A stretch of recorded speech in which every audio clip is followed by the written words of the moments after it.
नमस्कार दोस्तों, आप सभी का स्वागत है आपके अपने भक्ति साधना चैनल पे। प्लीज़ आप सभी लोग मेरे चैनल को लाइक करें, शेयर करें, सब्सक्राइब करें और प्लीज़ मेरे वीडियो को पूरा देखें। आज हम जा रहे हैं आपको आंवला नवमी की कहानी सुनाने।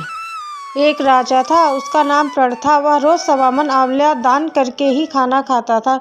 इससे उसका नाम आंवल्या राजा पड़ गया। एक दिन उसके बेटे बहू ने सोचा, राजा इतने सारे आंवले रोजाना दान करते हैं, इस प्रकार तो एक दिन सारा खजाना खाली हो जाएगा। इसीलिए बेटे ने राजा से कहा कि उसे इस तरह दान करना बंद कर देना चाहिए। बेटे की बात सुनकर राजा को बहुत दुख हुआ और राजा रानी महल छोड़कर बियाबान जंगल में जाकर बैठ गए। राजा रानी आंवला दान नहीं कर पाए और प्रण के कारण कुछ खाया नहीं। जब भूखे प्यासे 7 दिन हो गए तब भगवान ने सोचा, यदि मैंने इनका प्रण नहीं रखा और इनका सत नहीं रखा तो विश्वास चला जाएगा। इसलिए भगवान ने जंगल में ही महल, राज्य और बाग बगीचे सब बना दिए और ढेरों आंवले के पेड़ लगा दिए। सुबह राजा रानी उठे तो देखा कि जंगल में उनके राज्य से भी 2 गुना राज्य बसा हुआ है। राजा रानी से कहने लगे, रानी देख कहते हैं, सत मत छोड़े सूरमा, सत छोड़े पत जाए, सत की छोड़ी लक्ष्मी फिर मिलेगी आए।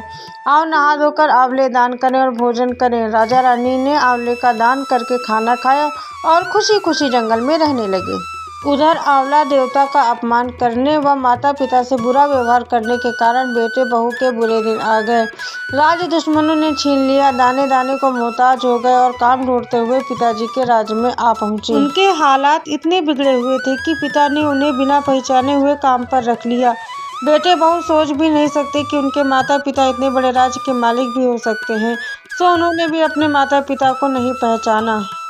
एक दिन बहू ने सास के बाल गूंथते समय उनकी पीठ पर मस्सा देखा। उन्हें यह सोचकर रोना आने लगा कि ऐसा मस्सा मेरी सास के भी था। हमने ये सोचकर उन्हें आंवला दान करने से रोका था कि हमारा धन नष्ट हो जाएगा। आज वो लोग न जाने कहाँ होंगे। यह सोचकर बहू को रोना आने लगा और आंसू टपक कर सास की पीठ पर गिरने लगे।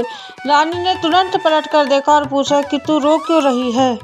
उसने बताया कि आपकी पीठ के जैसा मस्सा ही मेरी सास की पीठ पर भी था। हमने उन्हें आंवले दान करने से मना कर दिया था, इसलिए वे घर छोड़कर कहीं चले गए।